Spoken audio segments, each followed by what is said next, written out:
ԱՄՆ-Իրան դիվանագիտությունը կարծես նորից մտնում է փակուղի։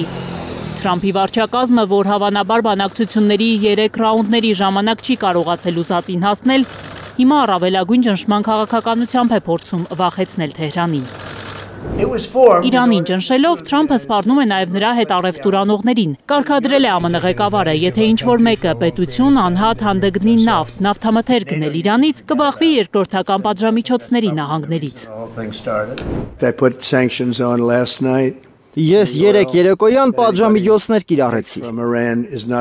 Իրանից նավթ ներմուծող ցանկացածը իրավունք չի ունենա բիզնեսով զբաղվելու Միացյալ Նահանգներում։ Իմ ղեկավարման նախորդ շրջանում էլ այդպես վարվեցի, ու նրանք շատ ծանր իրավիճակում հայտնվեցին։ Չնայած Թրամփը երկրների անուններ չի տվել, բայց նրա այս հայտարարությունը հիմնականում Չինաստանին է հասցեագրված, համոզված են փորձագետները։ Արևելյան Ասիայի այդ պետությունն է Իրանի նավթի ամենամեծ գնորդը։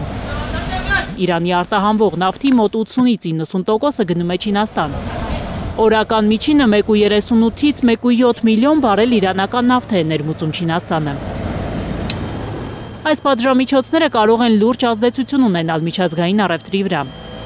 Իրանից նավթ գնում են նաև Հնդկաստանը, Հարավային Կորեան, Ճապոնիան, Թուրքիան, Բանգլադեշը, Օմանը, Սիրիան, անգամ եվրոպական որոշ պետություններ։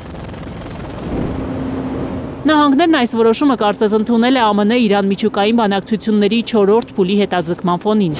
որ պետք է լիներ վաղը Հռոմում։ Թեհրանը պատճառաբանել է, թե Օմանի խնդրանքով են հետաձգվել շփումները, մինչդեռ ԱՄՆ-ն հայտարարել է, որ երբեք չի հաստատել իր մասնակցությունը այդ օրը։ Վերլուծաբանները նկատում են, նոր պատժամիջոցներով Թրամփը փորձում է խեղդել Իրանի տնտեսությունն այնքան, մինչև այդ պետությունը ստիպված լինի վերադառնալ բանակցությունների ԱՄՆ-ի պայմաններով։ Ուզում է զրոյի հասցնել նահանգները Իրանի նավթային եկամուտները, որպեսզի խոչընդոտի Թեհրանի միջուկային ծրագրի զարգացումը։ Դիվանագիտական առաջընթացի խոչընդոտ է Թեհրանը համարում նահանգների վարքագիծը։ Իրանի գլխավոր դիվանագետը հայտարարել է, պատրաստ է Իրանը շարունակել բանակցությունները, սակայն միայն այն դեպքում, եթե նահանգները դադարեցնի իր շատ կոշտ քաղաքականությունը։ Արևմտյան վերլուծաբանները չեն կարծում, թե մի լեզվով կկարողանան խոսել Վաշինգտոնն ու Թեհրանը։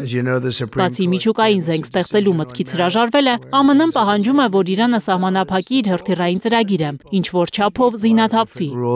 Թրամփը ըստ արևմտյան փորձագետների չի հանդարտվի, մինչև չսահմանափակվի Իրանի տարածաշրջանային ազդեցությունը։ Ամեն դեպքում Իրանի քաղաքացիները հույսեր են կապում դեռ անորոշ բանակցությունների հետ։ Երկու պետությունների շփումների առաջին փուլից հետո իրանական ռիալը մի փոքր արժևորվել է։ Թեհրանի ֆոնդային բորսան աճել է 2,16%-ով։ Իրանում հայտնի վերլուծաբան Համիդ Աբու Թալեբիի խոսքով կյանքի ու մահվան հարց է Վաշինգտոնի հետ արդյունավետ բանակցությունները, քանի որ ավելի սեղմող պատժամիջոցները կարող են բողոքի չզսպվող ալիք բարձրացնել Իրանում։ Գաნა Մովսիսյան, Անի Ղանդիլյան, Հայլուր։